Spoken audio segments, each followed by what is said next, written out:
Les problèmes de pollution, de perte de temps et d'énergie et de sécurité induits par les transports routiers deviennent de plus en plus critiques. Pour améliorer cette situation, l'IFSTAR, Institut français des sciences et technologies des transports, de l'aménagement et des réseaux, effectue des recherches sur une des solutions possibles, les systèmes de transport intelligents. Ces STI nécessitent pour leur grande majorité de connaître la position des véhicules ou des personnes en situation de mobilité.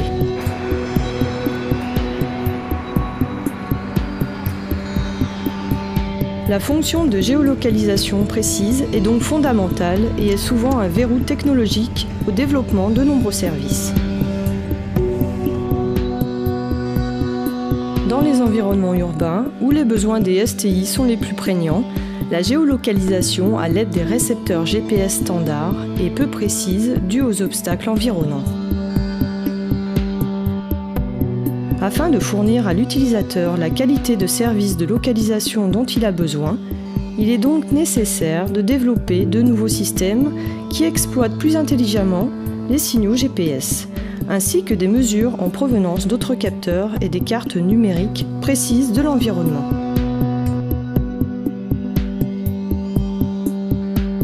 Pour qualifier ces nouveaux systèmes, il faut quantifier leurs erreurs et donc connaître la position exacte du véhicule. Fournir la trajectoire de référence parcourue par le véhicule est la fonction première du VERT, véhicule d'essai et de référence en trajectographie. À cette fin, le VERT est équipé d'un système à très haute performance de mesure de référence des trajectoires, appelé MRT. Le MRT est constitué d'une centrale inertielle, d'un récepteur GPS bifréquence différentiel de phase, d'un odomètre et d'un logiciel qui fusionne les données de ces trois équipements. La centrale inertielle est la clé de voûte du MRT. Elle permet en effet de reconstruire une trajectoire grâce à ces trois gyromètres à fibre optique, ces trois accéléromètres, et ce, même en l'absence de signaux GPS. Ici, on visualise l'orientation de la centrale inertielle grâce au gyromètre. Ainsi, ce système permet de connaître avec une précision de quelques centimètres à quelques décimètres la position du véhicule en temps réel ou en temps différé. Alors en temps réel, un logiciel intégré à la centrale inertielle se charge du calcul de la trajectoire de référence. Ici, le modem radio qui permet de recevoir les corrections différentielles de phase pour une meilleure position GPS.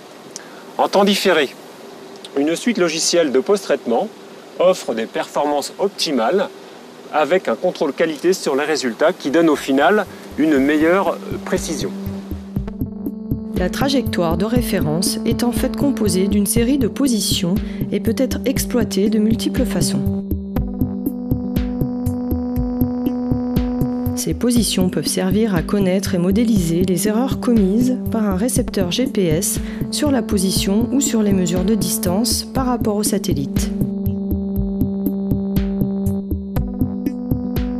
Le MRT embarqué dans le VERT peut également être utilisé pour analyser la dangerosité des trajectoires dans certains virages.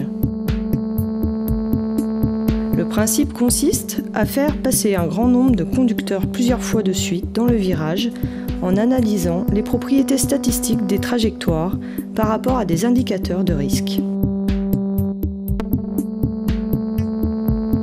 Il peut également servir à construire une suite d'images vidéo de référence appelée images clés, comprenant des points d'intérêt géolocalisés en 3D.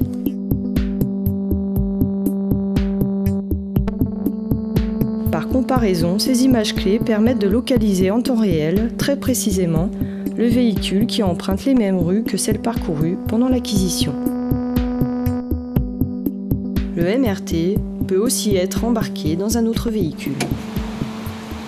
Le VERT a été conçu comme un outil pour les chercheurs dans le domaine de la localisation des véhicules. Mais il peut également être utile pour les chercheurs qui s'intéressent au système d'aide à la conduite avancée.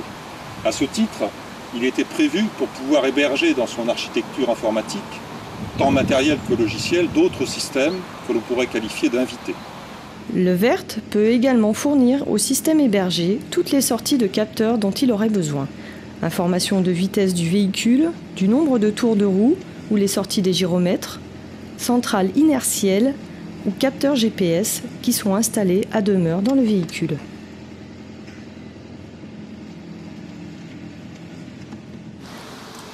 Depuis son acquisition en juin 2008 par Lifstar, le VERT a été utilisé dans de nombreux projets de recherche où l'équipe géologue était partenaire et dans de nombreuses expertises pour des clients institutionnels. On peut citer en particulier en 2008 et 2010 les projets concept d'intégrité en environnement contraint pour le compte du Centre national d'études spatiales à Toulouse, en partenariat avec Thales Alenia Space et M3 Systems. En 2009, l'étude EGNOS on the Road pour le compte de la direction de la recherche du ministère de l'écologie, où nous avons évalué et comparé en environnement routier et urbain les performances de nombreux systèmes GPS et GPS corrigés par EGNOS. En 2010, une importante expertise pour le compte du ministère de l'écologie, toujours, des démonstrateurs du futur système de tarification écologique des poids lourds qui sera déployé l'année prochaine en 2013 et qui fonctionne sur le principe d'une localisation temps réel des camions par GPS. Enfin, plus récemment, le projet ANR CityVip, dont l'objectif était de développer des briques technologiques pour la navigation autonome en milieu urbain de petits véhicules électriques robotisés. Véhicule laboratoire ouvert et versatile, équipé d'un système de mesure des trajectoires de référence extrêmement performant et de nombreux autres capteurs de navigation, le véhicule VERT de Lifstar est prêt à accueillir tout partenaire concerné par les systèmes de transports intelligents et particulièrement par la problématique de la localisation précise des véhicules routiers. C'est pas trop mal, le Z, c'est ce qui est terrible quand on appelle